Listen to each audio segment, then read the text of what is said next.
Hi, Ronnie. Hey, Brian. Welcome to another episode of The Wedding Band Show. Thanks very much, Brian. This is Ronnie Duignan from Late Nite Radio. Hello. I keep forgetting to introduce people properly. Okay. And this obviously is going out as a podcast and a video. So it's okay as a video, they can see it. Oh, yeah. But on the podcast, one of whom talking to.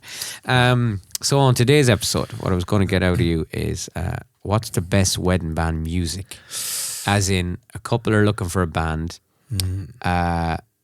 Do they go for a band to see in the Keys on a Wednesday night or a Saturday night that are playing, a nice chart, rock, pop stuff?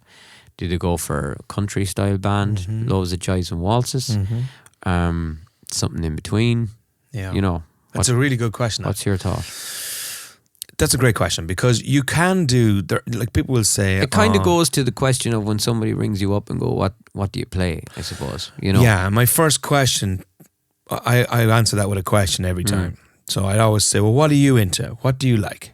Because I could go, we do great country set and the whole lot, and they're going crying into their coffee. Yeah. Or I could say, we do a great, 80s rock thing, or we do and they're already on the internet looking for the next band. You know what I mean? Yeah. So the first thing I'll say to them is, what are you into? What do you like dancing to? And they'll go, I like it. I like dancing a bit of country. Well, we can do that for you, no problem. What else do you like dancing to?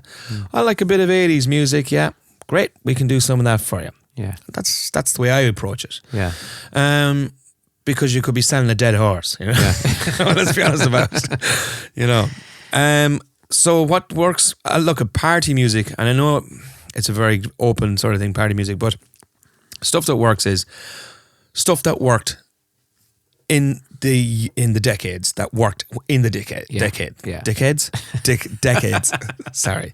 So in the 80s, everyone danced in the 80s. They remember Footloose, for example, or they might remember some Phil Collins number like Supreme song. What do you call it? Annie Love, you know that one. Yeah. Anyway, to a bit of George Michael, Faith, or something like that, or yeah, all that kind of and all that. Yeah, the dinner like stuff. The big ones, yeah, the big dinners, right? And then 90s, then they might remember Rhythm Was a Dancer or something like that, or a bit of Nirvana even, you know what I mean?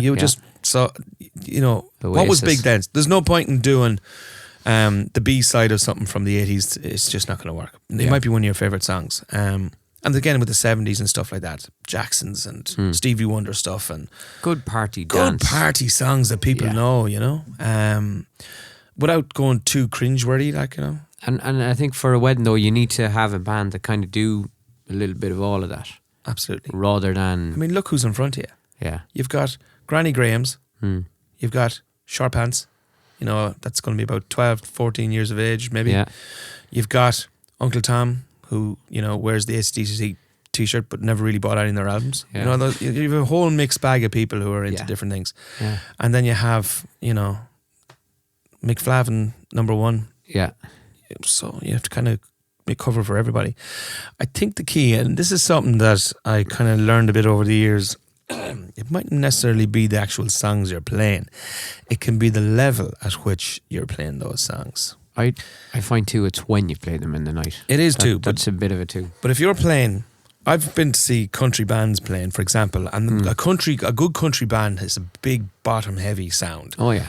A good kick drum and a good bass guitar are what people are dancing to. Yeah. So, which mightn't be the same for pop music. It could be more about the synths and the different sounds of the guitars or whatever like that. So, you'll find that certain people will go, oh, that's awful loud, when it's not really. When they don't like that music. But they don't like that music. Yeah. So, it's just, if you're going playing that music that you're thinking, it'll suit these guys, or it mightn't suit these too much, you might pull it back a bit, or you might do it a different way, Yeah, that's why it's good to mix it up as well. That's exactly it. Because you hear stories where, I'm sure you've heard it as well. You've talked to staff in a hotel on a Saturday night and they say, oh, there was a band here last night, nobody danced. Or people that say, oh, there was a band at a wedding I was at and, there nobody danced and the band were terrible. But you can't put the two, like, that could be the couple picking a band that just didn't suit a wedding. True. They might go like that, see them in a pub and say, this is band playing exactly what we want. Love them. Love them. Put them in. And they could be an unbelievable band. Yep. Like they could have the best players in the country in that band. Sessions. But it mightn't just, just mightn't work have the for a wedding. That's exactly it. I mean, the best music for a wedding is really everything. Just it is, all yeah. the best. A good mix. And just played well and tight. Tight. No sloppy crap. You know what I mean? Like, you know the way you see bands doing medleys and it's messy. And they don't really know what song they're going in and out of and stuff like that. I think well rehearsed. Just kind of looking practiced. across the stage going, keep this going, doing, or yeah, go to another just, thing. Yeah, then yeah. The drummer's not just paying as much attention. He's roaring and shouting or whatever. Yeah. You know, and the next thing is he's getting into some other tune and that. Yeah. You know, so a band that really communicates. And again, going back to something I said before, your band members, the best bands are band members who have loyalty with each other and they're playing every with each other. weekend. Yeah. They know. They just transmit, you know, Without even saying, just winks, nods, can just do a wink it. can extend a mix, 5 minutes if it's working on the floor. Absolutely. Simple stuff, like, you know. Yeah, so I think if you're looking for a wedding band, just a band that does a little bit of everything. A little bit of everything, yeah. Not afraid to delve in. Does it well, Yeah. There are bands that will say, we won't do waltz, definitely not, or that kind of thing. But I find a good band will sprinkle a little bit of everything in. Yeah, as an old saying I used to say is that we're there to entertain, not to educate. Yeah. Do you know what I mean? You know, to entertain people. And you have to think of as well, I suppose, when you're looking at music for your wedding, the band are for your guests. They're not for you. That's kind of what I know to a certain degree, but what I mean by that is on the wedding night, how many couples at 12:30, 1:45 when you finished could name the songs you did? They're all, well, I know from my own wedding, you're busy.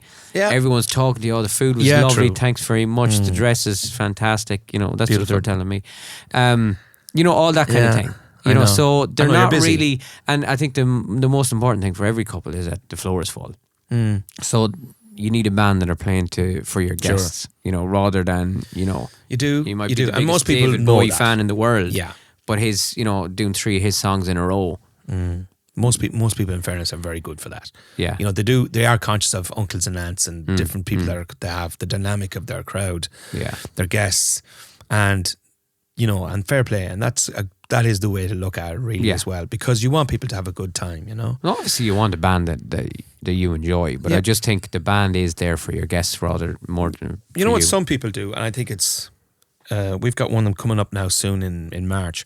We've a wedding where This could be going out in May now, Ronnie. This could be going out in May. Sorry, So- March next year, Oh. 2021. What are you talking about? It might be going out in 21. Yeah, don't know. 21.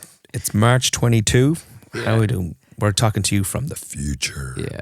And So anyway, you've a so we've a wedding coming up in the future. yeah. And basically what's happened here is they've booked 2 bands. Yeah. So they have us doing the main body of it first, we'll say Yeah. the first band on.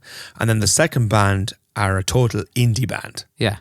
And that's great. That'll work Oh, yeah, fine. yeah. Now, it'll work great because the couple want an indie band to to play the wedding, but Yeah. they're also cognizant of the fact that they've got guests. But who I haven't think necessarily- when you get to 12:30, 1:45, you can have fun then with the last 2 hours. you can, yeah. And I know weddings where if you had a one-man band with a guitar singing trad tunes, Yeah. it'd Sing-along work. songs. It'd work better than disco. I agree. I agree. And we've had a few weddings in the past as well where you'd have maybe a covers band, going on instead of a disco, and it works great. If you Works can work great. out, if you can work out the PA, maybe 2 stages. yeah, 2 stages, and it looks great. yeah. When you have a band set up ready, it just looks it's a great. bit like a Jules Holland vibe. It does, yeah. two We bands. we did that for a great lassie there from lives near Drumsna. I'm not going to name her, obviously, but for her wedding, it was in Lochrin, and there was at least 2, if not 3 bands. I think there was a band playing when people arrived. I had a band from 3 to 5 at my wedding. Did you? A 3-piece band with live drums and all. Great. And it was great. Like when you get out of the car, it was like pulling up at a pub at 10 o'clock at night. Yeah. Like the atmosphere is just going Great. from the start. And That's I think the one. a lot of people overlook the 3 to 5 slot. Yeah. think I definitely would think a one-man show minimum. minimum. Yeah, you need something. Yeah, and I think so. a one man show. It starts the atmosphere. Yeah. I had End the Head and played at mine. Couples don't generally see that because they're off getting photos and everything. But Yeah. it is. And as well as that, if you are getting married in a venue that's in a town, it'll stop people going downtown. It can, yeah. It can keep them in the venue for you. Yeah. Boy. Okay. So Ronnie, today's show, what's the best music to have at your wedding from a band? And we're saying basically everything. Down through the years, biggest hits. Good mix. Chart hits. A good mix, yeah. Nice party mix. And just be conscious of all the ages at your wedding. Yeah. I agree. And like what I'm saying, the band are more for your crowd than you. I'm just going out on a limb there. You wouldn't agree completely, but... I wouldn't agree completely. You're not. No. But you know what? But you know where I'm coming from. I do, of course. I do, of course. Look, at the end of the day, you've got a room full of guests from different dynamics altogether. Yeah. And you want to care them. You want them to have a good time. Everybody wants the floor for it. Yeah, they do, Yeah. And then, like we're saying, after the band, then you can consider things other than a disco. Maybe an indie band, like you were saying, a function coming up, covers band, things rock like band, that. whatever. Yeah, and that can be nice as a change as well. Brilliant. You know, I'd love that. So that's great, Ronnie. Great. Thanks for coming on the show. Thank you, Brian. And we'll talk to you soon. Appreciate it. Cheers. Love you, man. Love you.